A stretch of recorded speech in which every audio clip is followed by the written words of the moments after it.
from Zeus, Apollo, Poseidon, Athena. The list of Greek gods goes on, each of them central to pagan worship throughout the ancient Mediterranean. Today, most blow them off as superstition or myth.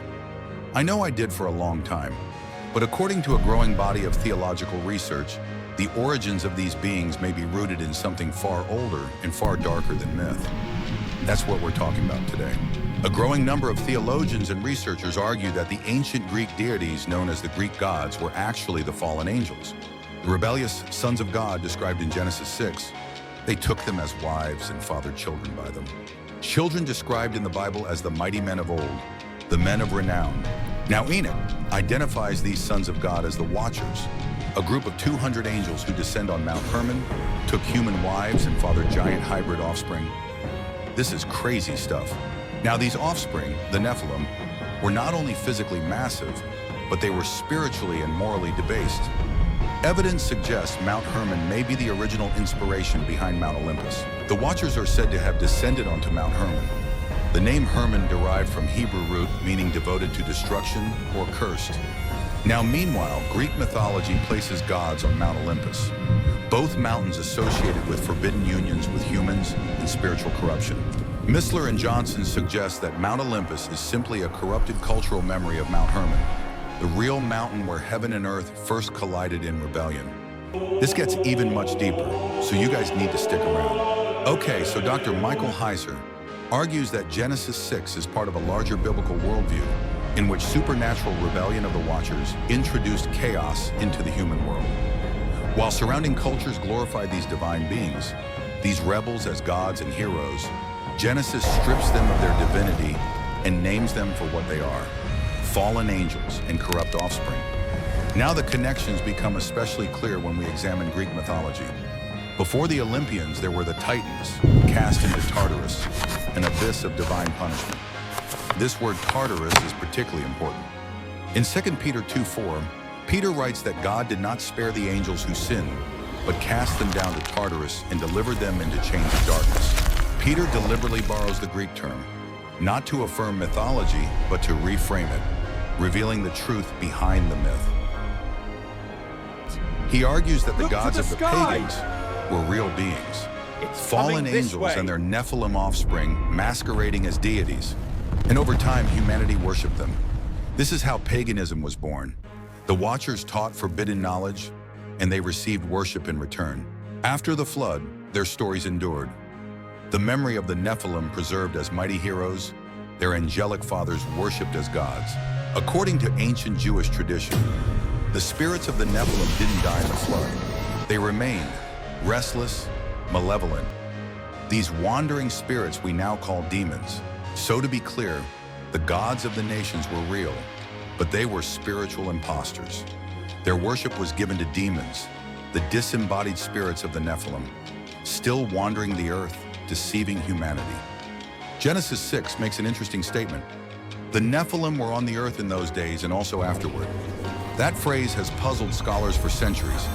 After the flood, Israel encounters beings like the Anakim, Rephaim, and Amim, giant clans with strange origins. So whether through a second incursion or a preserved bloodline, the Nephilim returned, and some believe they never truly left. Modern accounts tell eerily similar stories.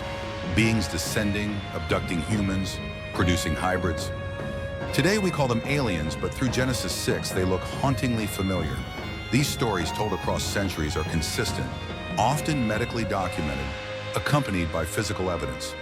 And the accounts are increasing, almost like we're building up to something we can't fully explain. Understanding the rebellion of the Watchers and the rise of the Nephilim is vitally important because it's the backdrop of the gospel. The Son of God, Jesus Christ, came to overturn the cosmic corruption. A God gave the nations over at Babel. These rulers remained active, opposing God's purposes until Christ reclaimed the nations through his death and resurrection. In Genesis 3:15, after humanity's fall, God promised that a seed would come to crush the serpent's head. This is the first prophecy of the Messiah. The Watchers' rebellion may have been an attempt to corrupt the seed line, but God preserved it through Noah.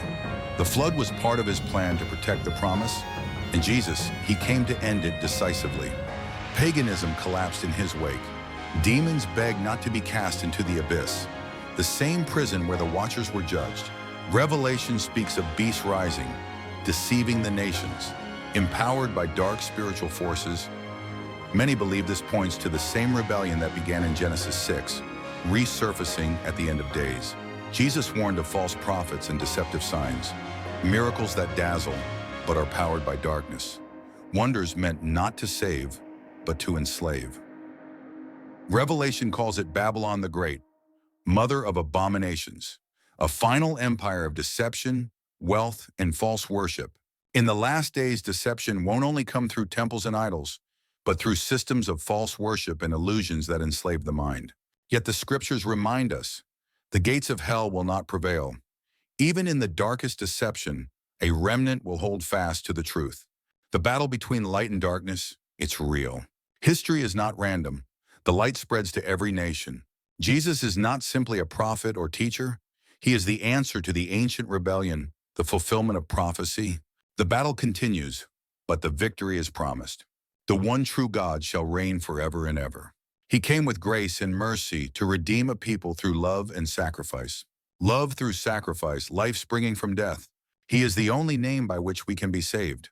Amen. May this truth strengthen your faith. And if you don't believe, may it stir you to seek. Take care, and God bless. Thank you for watching this episode of Global Gods Legends. If this journey into ancient myth and hidden history inspired you, remember to like, share, and subscribe for more. The story continues in the next chapter, so don't miss it.